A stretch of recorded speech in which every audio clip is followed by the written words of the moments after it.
Hey everybody, welcome back. Let's get through some credit card minutia in this episode of Tidbits. We've got a couple welcome offers, so let's jump into those. The Chase Sapphire Reserve has an elevated offer that is not super elevated, but it's 65,000 points on $4,000 in spend in 3 months, so 5,000 points more than the normal offer.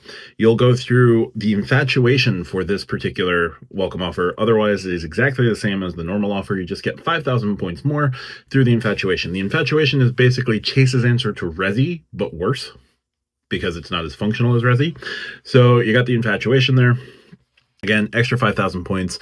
We'll probably start seeing Chase take on more of these Infatuation-based elevated offers akin to what Resi does with the Platinum, Gold, and Blue Cash Preferred.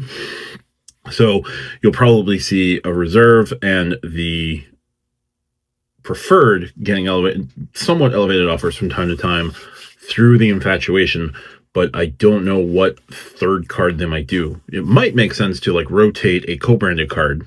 1 month it's the United Explorer, the next month it's the World of Hyatt card, the next month it's something else. That would make a lot of sense, and Chase can control that. But through the Infatuation right now, an elevated offer on the Chase Sapphire Reserve, only 65,000 points on $4,000 in spend, but there's no extra requirements. It is not a 2-tier offer. It is not a tranched offer, so that pretty much works. Speaking of elevated offers on co-branded cards, if you go through Chase's website on the Avios earning cards, this is the Aer Lingus card, the Iberia Plus card, and the British Airways Executive card, you will see the typical 75,000 point offer. But if you go through British Airways website or Aer Lingus' website or Iberia's website, you will see a 100,000 Avios offer.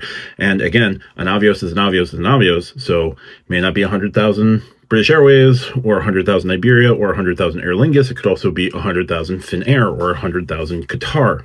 So you have the option to get that. You'll have to do $7,500 in spend on purchases within the first 6 months of holding the card. So half gardening, if you're under Chase's requisite rules, you will potentially get an offer of a few hundred, of 100,000 points, and depending on how you do your spend, you get a little bit more based on your spend alone. Now, the categories on these cards aren't particularly helpful.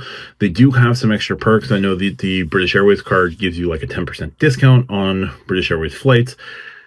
Your mileage is definitely going to vary on the effectiveness of those cards. Your mileage is definitely going to be vary on the effectiveness of those cards to you. So we've got that welcome offer.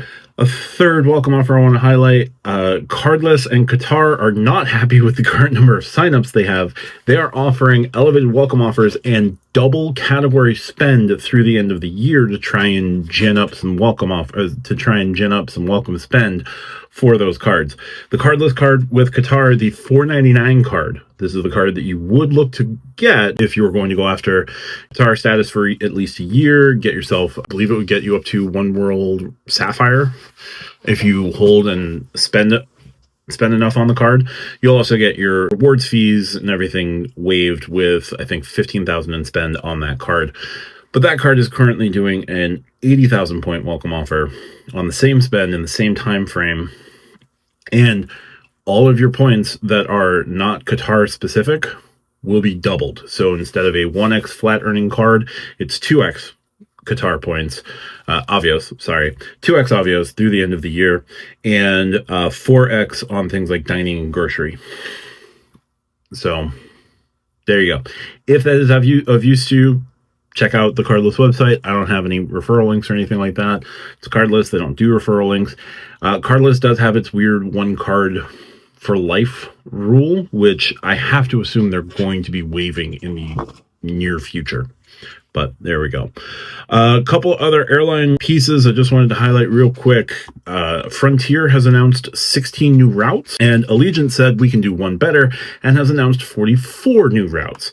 Just going to highlight that they have announced a bunch of new routes. I'm going to put the specific articles highlighting Alligent and Frontier in the pinned in the description, as always. Those are not necessarily airlines that get talked a lot about in the credit card space, but a combined 50 new routes between those two carriers. sorry, 44 plus 16, that actually equals 60. I can't math today. But 60 new routes between the two carriers. I'm going to put the links in the description. Just putting that out there. Maybe you can find some value there. Allegiant points are not necessarily easy to come by, and Frontier points are earned on the Frontier card from Barclays.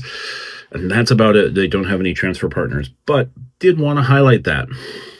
We also have, speaking of airports and credit cards, the Capital One landing has launched at Ronald Reagan DCA.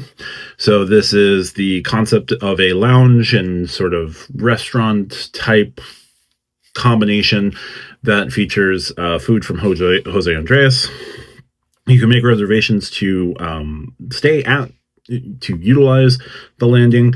There's also a grab and go market attached to the landing, but is not part of the landing. And the grab and go is technically separate. Now, if you hold a Capital One card and you go to use the grab and go, you are going to save 50% on your grab and go items. However, the grab and go items are separate from the landing/lounge. So 2 different pieces at play here.